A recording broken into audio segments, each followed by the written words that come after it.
One, first and foremost, I want to give all honor, glory, and praise to Yahweh, Bahashim, Yahweh Shai, Bahashim, Rakak Double honors to the elders of Great Millstone, and peace and salutation to the brothers that are doing this work with true sincerity. And we're going to jump right into the lesson. This is Proverbs 22 and 10. It says, cast out the scorner, and contention shall go out.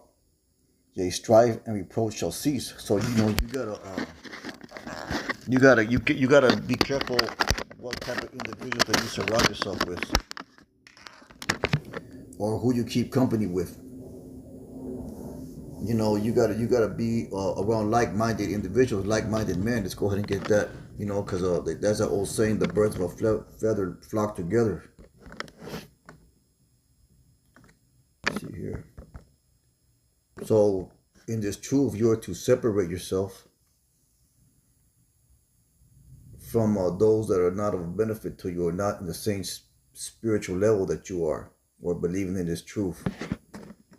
This is Philippians 2 and 1, and it says, if there be therefore any consolation in Meshiach Yahushai, if any comfort of love, if any fellowship of spirit, if any bowels and mercies, fulfill ye my joy, that ye be like-minded, having the same love, being one accord and one mind. So you're supposed to be those with one accord and one mind as you. So you gotta learn to separate yourself from certain individuals in your workplace, even in your own family, because they can low-key have a negative influence on your walk, man. It says, let nothing be done to strive through vainglory, but in lowliness of mind, let each esteem other better than themselves. That's that servant leader mentality. Because that what Yahweh said, he that is greatest among you shall be servant of them all. And you're not going to find that in a scorner, or a scoffer, or in a proud man. They want to, they desire vainglory. They want to be in front of the line, so to speak. Verse 4, look not every man on his own things, but every man also on the things of other. Let this mind be in you, which is also in Meshach Yahushai. So Philippians 2 verse 1 through verse 4, it tells you the mind of Yahushai. And if we read the scriptures, it shows you that Yahushai was a man of great meekness and humility. Let's go ahead and get that. This is Matthew 11. We'll start at verse 28. And then these are the words of Yahushai. It says, come unto me, all ye that labor heavy laden, and I will give you rest. Take my yoke upon you, and learn of me. For I am, and one of the things that we're supposed to learn from Yahushai is humility and humbleness, meekness. So take my yoke upon you and learn from me, for I am meek and lowly in heart, and ye shall find rest unto your souls. So Yahushai even called himself meek and lowly. For my yoke is easy and my burden is light. So if that mind was in Yahushai, then that mind is what we should be striving to be in also. And we're going to continue on here. It says verse 5, let this mind be in you, which is also Meshiach Yahushai. And we just read what was the mind of Yahushai, and by his own words. It says, who being in the form of Yahweh, thought it not robbery to be equal with Yahweh, but made himself of no reputation, and took upon the form of a servant, and was made in the likeness of men. Now, you're never going to see a scorner or a scoffer. You're never going to see these other individuals from other camps. You're never going to see them trying to put himself in the form of a servant. But you'll see the elders and apostles of Great Millstone, you'll see them in the form of a servant. Even though these are great men. You'll see them serving. You'll see them serving the Lord. You'll see them showing the example of how to serve the Lord. The lives that they live are exemplary. That's why the scripture says, let another man praise you, not your own lips. And that's why we give double honors to these men, because they are living examples of how we should be. It is not man worship. It's the Lord setting up men for the teaching and edification of other men.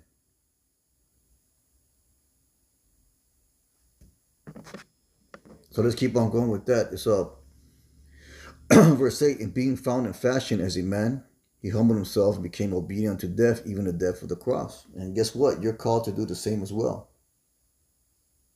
Wherefore Yahweh was always highly exalted him and giving him a name which is above every name. So if we do the same thing Yahweh Shai did, we will receive a great name as well.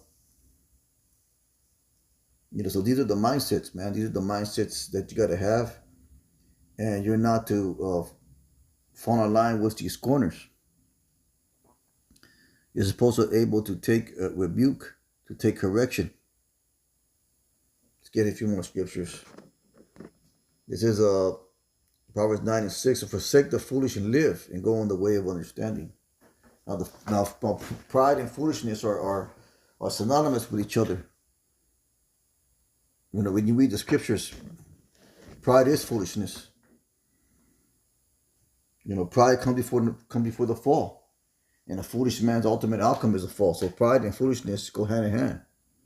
There's even a term called foolish pride. Let's go ahead and get a definition for that.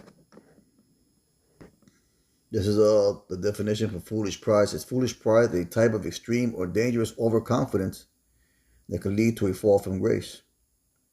Foolish pride is a personality quality that involves an excessive amount of belief in oneself or one's abilities. The phrase pride comes before a fall emphasizes that if you are too confident about your abilities, something bad will happen that shows you are not as good as you think. Because we ain't shit, man. We are just servants. Yahweh Shai made himself in the form of a servant. And we are called to be servants. This is a consequence.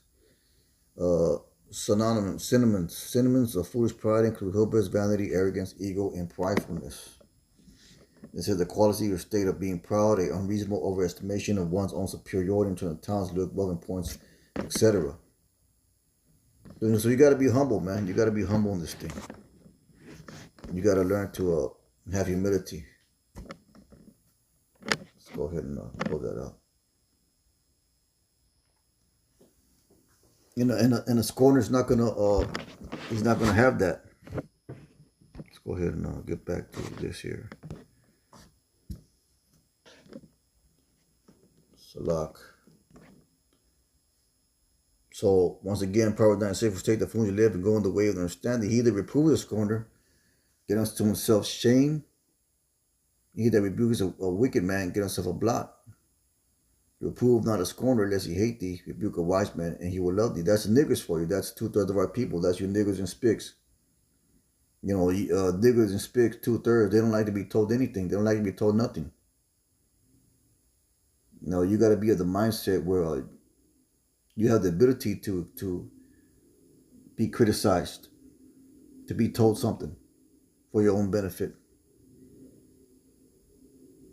It says, give instruction to a wise man, and he will be yet wiser. Teach a just man, and he will increase learning. And sometimes you don't know what the fuck yet. You're doing something wrong. You may be thinking you're doing everything right. Or you may be doing things right, but there's an improved or better way to do them.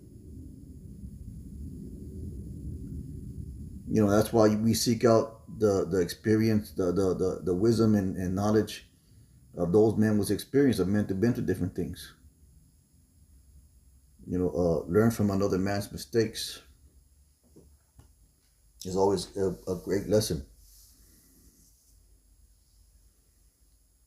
And if you read this chapter right here, this is exalting the pursuit of wisdom.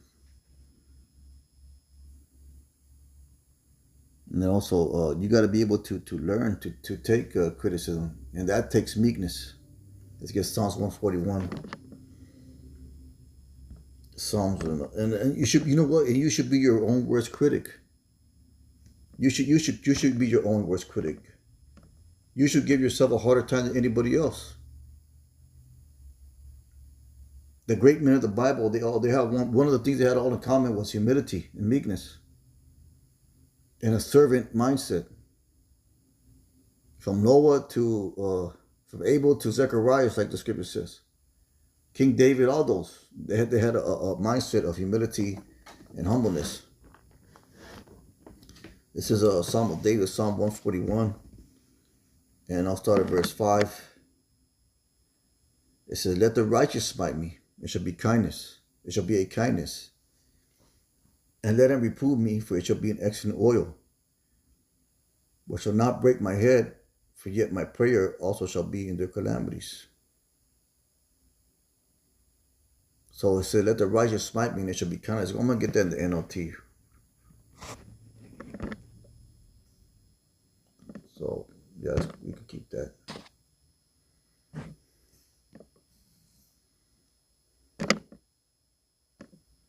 This is Psalm 141 and 5, and we're going to go to the NLT. And it says, let the godly strike me, it will be a kindness. If they correct me, it is soothing medicine. Don't let me refuse it, but I pray constantly against the wicked and their deeds. And that's why the apostles and others, at times, they make videos rebuking the body.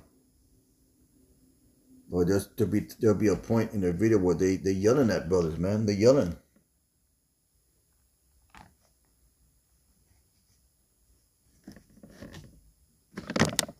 Because that's the spirit of Yahushua as well. Because if you read the scripture, Yahushua rebuked the apostles as well. He got angry at them. Because you got to understand that we need correction, man. We need it. Because we're all in the flesh fucked up. Give yourself correction. Be your own worst critic, man. So with that being said, it's a real quick lesson, something to meditate, that I was meditating upon. Just trying to, because I know I ain't perfect, just trying to improve myself, man, and the things that I do. But most I will is edifying, that will give out honor, glory, and praise to Yahweh Bashem Yahushai. Kahala Yahweh Bashem Yahushai. Let's keep on pushing. Shalom.